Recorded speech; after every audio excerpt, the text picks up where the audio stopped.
The Emperor of Mankind made 20 sons. He erased 2 of them from history, and to this day, if you try to look them up, it's basically just Malcador the Sigillite giving you a stern look saying, "Stop it." That's where any honest accounting of the Horus Heresy has to begin, with a father whose first response to an inconvenient child was to pretend the child never existed, then reach into his other children's skulls and make them forget they'd ever had those brothers.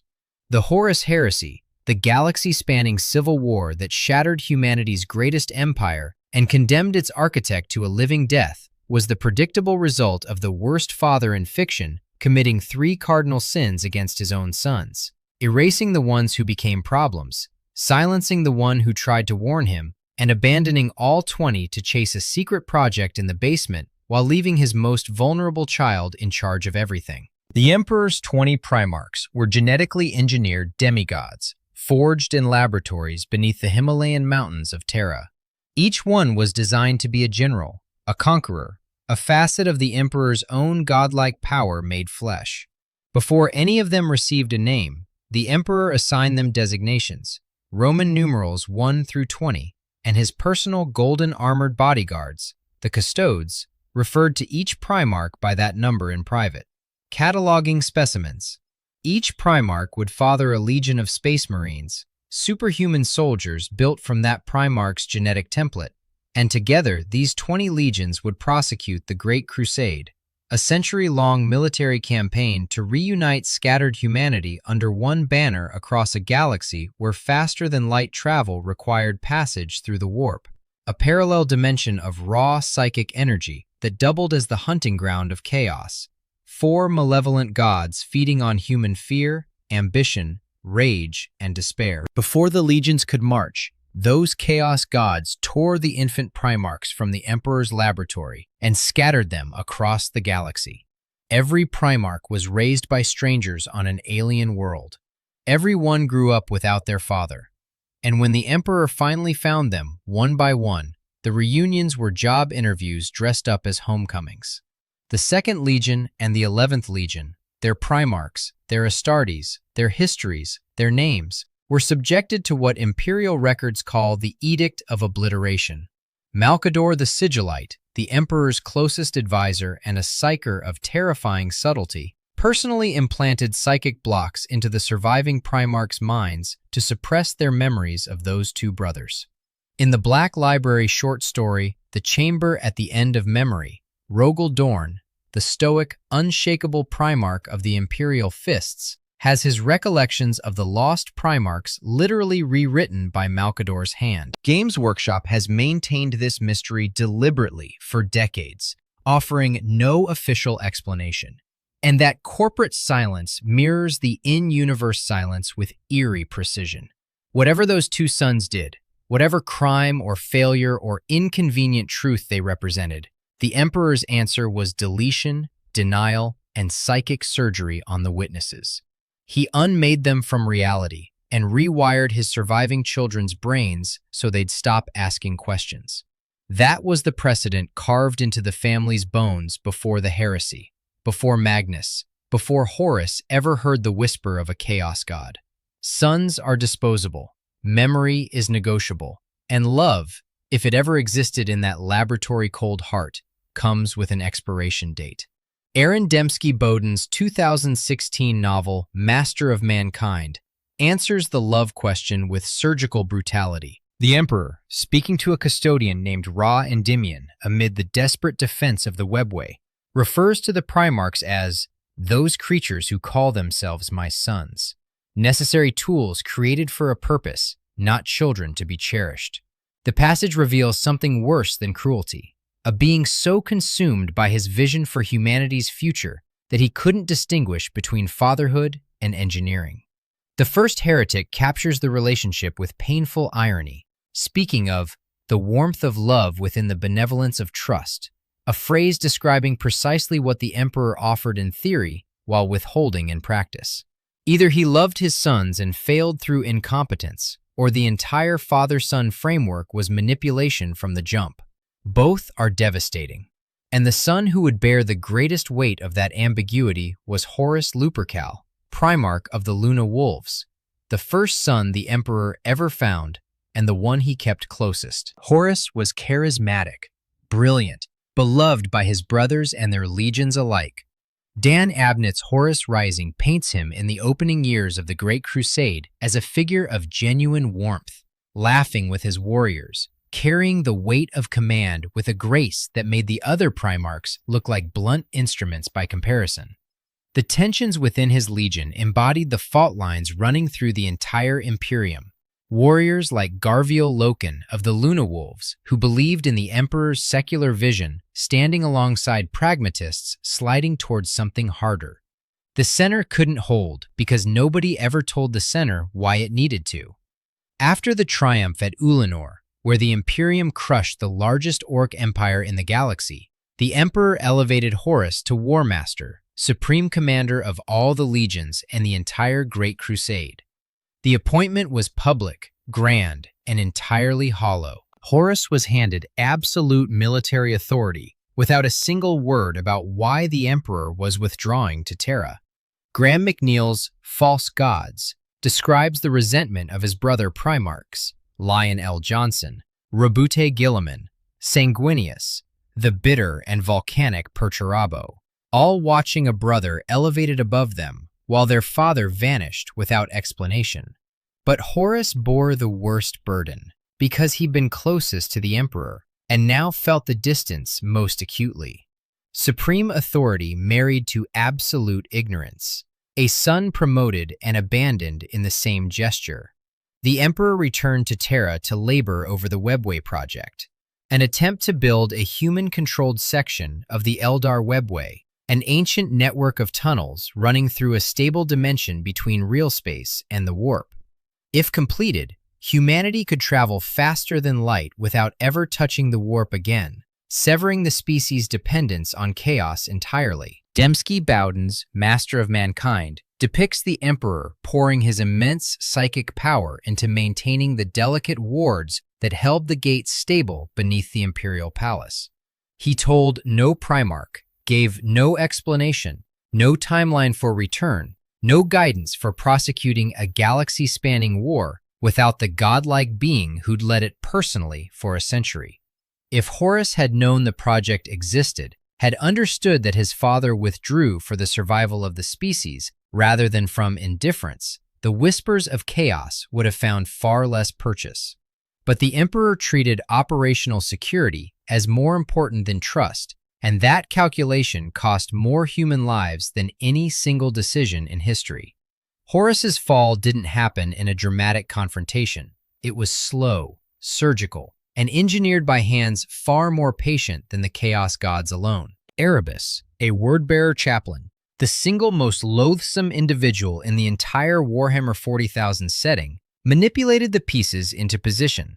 When the opportunity materialized on Davin, a feudal world harboring a chaos cult called the Serpent Lodge, a chaos-tainted weapon called the Anathemy was turned on Horus. The wound was mortal.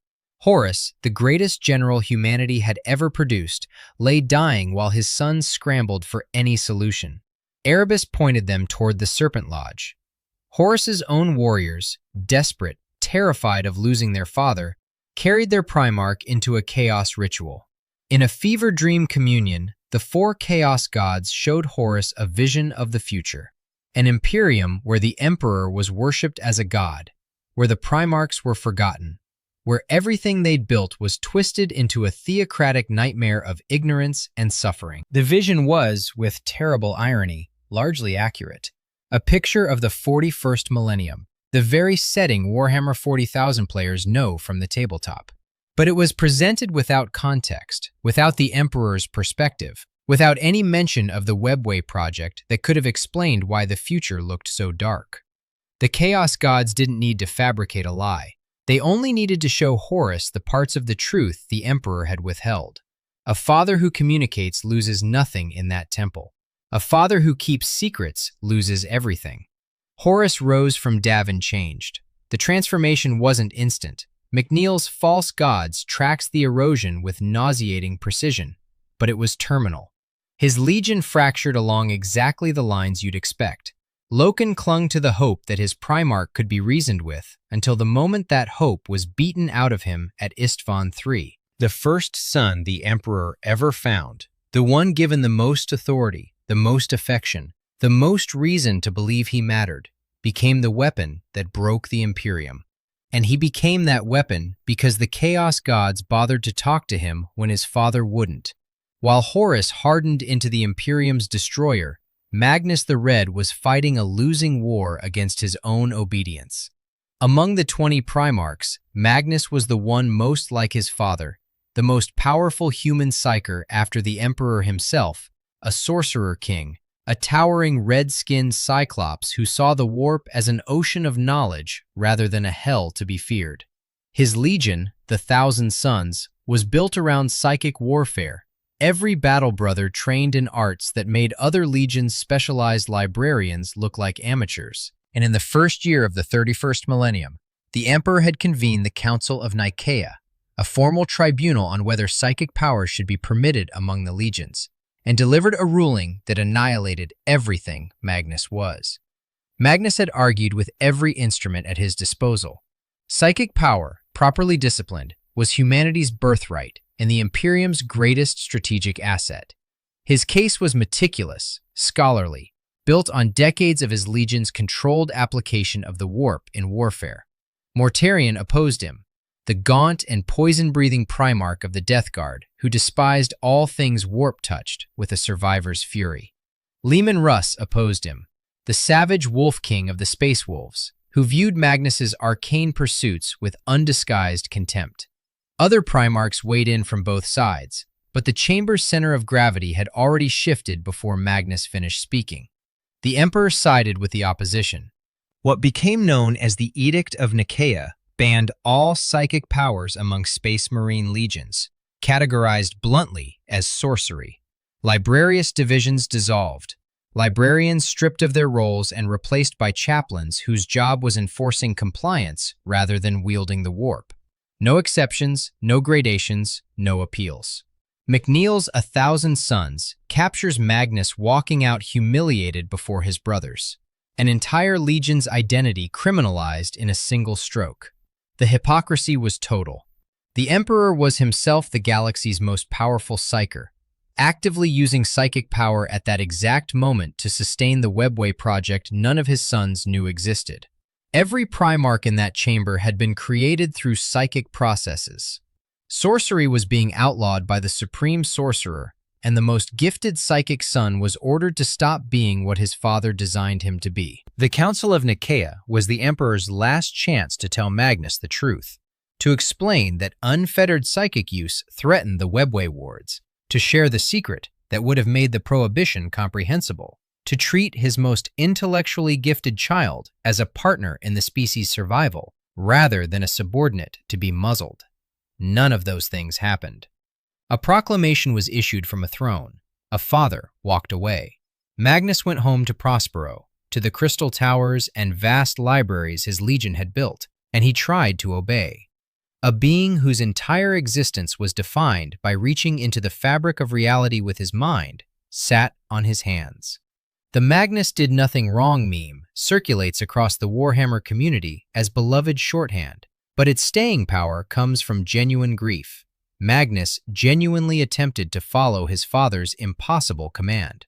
He was punished for his nature by the man who gave him that nature. And for a time, months, perhaps years, however long the silence lasted, he kept his mind's eyes shut while the galaxy began to rot from within.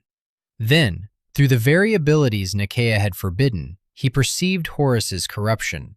Across the shrieking void of the warp, Magnus watched his brother fall to chaos and understood what it meant for Terra, for the Emperor, for everything. He held the one piece of intelligence that could save the Imperium. The edict told him to do nothing. His father's command was absolute, delivered publicly, witnessed by his brothers, enforced by the dissolution of every librarius in every legion. Magnus had tried to obey, but a loyal son who watches his father walk toward a cliff does not stay quiet because he was told to stop shouting. Magnus used a forbidden astral projection of staggering power to send a psychic message directly to the Emperor on Terra. McNeil's A Thousand Suns depicts the moment in harrowing detail. Magnus, his single great eye blazing with psychic fire, tearing through the warp with everything he had to deliver a warning that could save the Imperium. His message reached Terra. It also shattered the psychic wards protecting the Webway project beneath the Imperial Palace. The wards the Emperor had never told anyone about. The wards guarding a project so secret that the Sun most qualified to understand them didn't know they existed. Magnus's desperate act of loyalty punched a hole through the Emperor's masterwork and allowed demons to pour into the tunnels beneath the palace, flooding the human sections of the Webway and destroying humanity's best chance at freedom from chaos in a single catastrophic breach.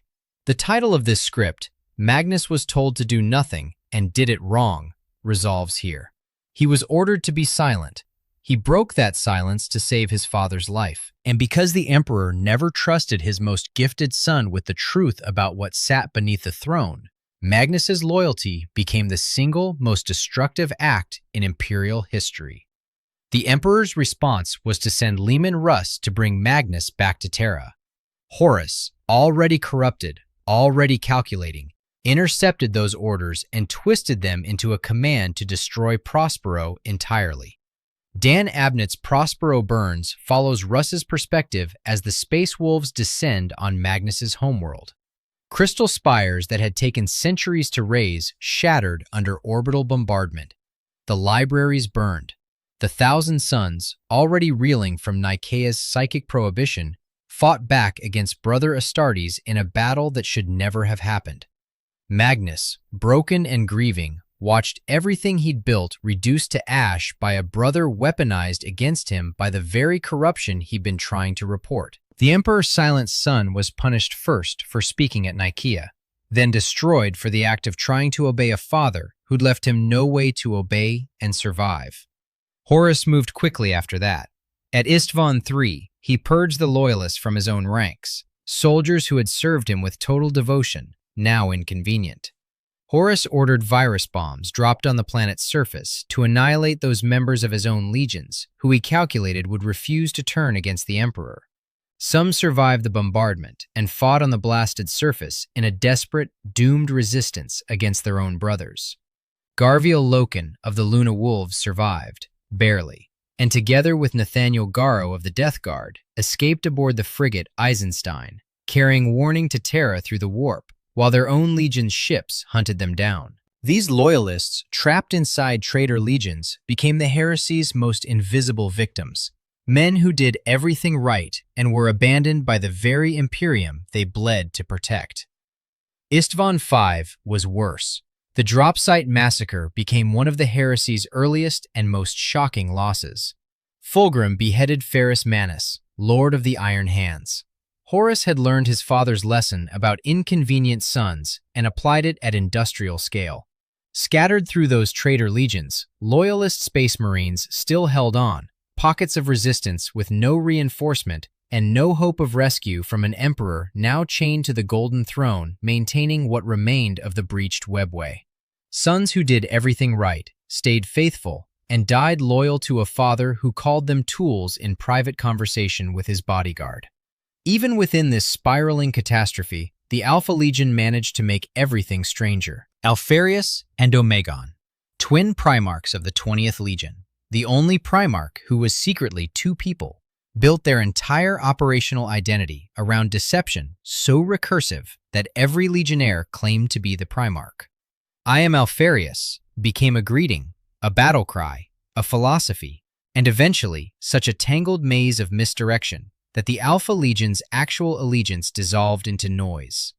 Abnett's Legion describes an alien conspiracy called the Cabal, telling the twins that a Horus victory would ultimately destroy chaos itself, leading them to potentially betray everyone for a prophecy they couldn't verify. Loyalists masqueraded as traitors, while traitors posed as loyalists. The deception went so deep that the cover became the only truth remaining. A game of telephone played with the fate of a galaxy, where even the players forgot the original message. Rogel Dorn supposedly killed Alpharius during the heresy, as depicted in the novel Praetorian of Dorn, but even that death is contested, because with the Alpha Legion, everything is contested. Omegon's fate remains unknown. Underneath the absurdity sat the same parental rot. The Alpha Legion became ungovernable because the Emperor never built a foundation of trust. Deception was the family business. The twins just perfected it. Horus pressed his rebellion all the way to Terra. The siege of the Imperial Palace consumed months of grinding atrocity, with traitor legions breaching the walls while loyalists fought room to room in defense of a father most of them had never personally met. Sanguinius, the angelic primarch of the Blood Angels, and perhaps the most beloved of all the Emperor's sons, confronted Horus aboard his flagship, the Vengeful Spirit, during the final assault. Loyalty to a silent father was the only currency these sons had ever been given, and Sanguinius spent his without hesitation. Horus killed him. The Emperor himself, reaching the Vengeful Spirit, found his favored son standing over Sanguinius's broken body. Father and son fought the last battle that mattered. Horus died. The Emperor survived, but his body was shattered beyond any recovery, and he was interred on the Golden Throne. The device originally meant to power the Webway Gate, now repurposed as the only thing keeping him alive and the demonic breach beneath the palace from swallowing Terra whole. 10,000 years of living death followed, sustained by the daily sacrifice of 1,000 psychers fed into the throne's failing mechanisms, because a father's secrets and a son's desperate loyalty had destroyed the machine's original purpose forever. The loyalist primarchs who survived the war watched their father sealed onto that chair, and in the centuries that followed, they repeated his greatest lesson with mechanical precision. Leman Russ marched into the Eye of Terror, a massive, permanent warp rift, promising to return. Corvus Corax locked himself in his tower on Deliverance, consumed by guilt, and when his sons broke down the door, the room was empty. The last word he had spoken was nevermore.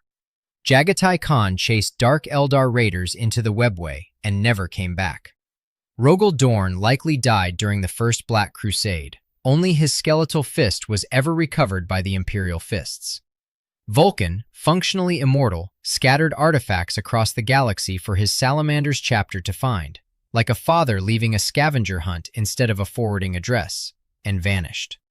Rabute Gilliman was poisoned by his traitor brother Fulgrim and placed into stasis for 10,000 years, alive but unreachable, a father frozen in glass while his sons aged and died and fought wars he would never witness. Lion L. Johnson has been secretly sleeping inside the Rock, the Dark Angel's mobile fortress monastery, the entire time. Alive, breathing, dreaming, refusing to wake while his sons fight and die without him. One by one, every surviving loyalist primarch abandoned their own sons, their Space Marine chapters, and disappeared. The Emperor taught them that when things get hard, you leave. They learned it perfectly. Fabius Bile, the mad geneticist of the Emperor's children, Fulgrim's legion, long since corrupted into shrieking devotees of Slanesh, created something in the millennia after the heresy that shouldn't have been possible. A perfect, uncorrupted clone of the Primarch Fulgrim. Josh Reynolds' novel Fabius Bile, Clone Lord, describes a being that contained everything Fulgrim was before chaos took him. The nobility, the loyalty, the beauty of a son who had once been among the Emperor's proudest creations. Grown in a vat in a traitor's laboratory, this clone represented an actual chance to redeem an entire fallen legion. Proof that the Emperor's children could be restored to what they were meant to be. A second chance at a future the Emperor's failures had foreclosed 10,000 years earlier. Bile traded the clone to Trazyn the Infinite, a Necron overlord obsessed with collecting unique specimens for his personal gallery in exchange for biological material, gene seed, spare parts, an uncorrupted Primarch, a living embodiment of everything the Imperium had lost, bartered away like surplus inventory because the Emperor's legacy was so thoroughly shattered that nobody remained who could have claimed that redemption and understood what to do with it. Somewhere in Trazyn's trophy case on a dead world, the uncorrupted face of Fulgrim stares at nothing. Waiting for a rescue the Imperium no longer knows how to mount. Horus Lupercal didn't fall because he was weak, He fell because a father who could engineer demigods couldn't manage a single honest conversation with any of them. Two brothers erased and the memory scrubbed from the survivors' minds. A gifted son publicly humiliated at Nikaea and told his nature was criminal. A galaxy-saving project hidden from everyone whose cooperation it required.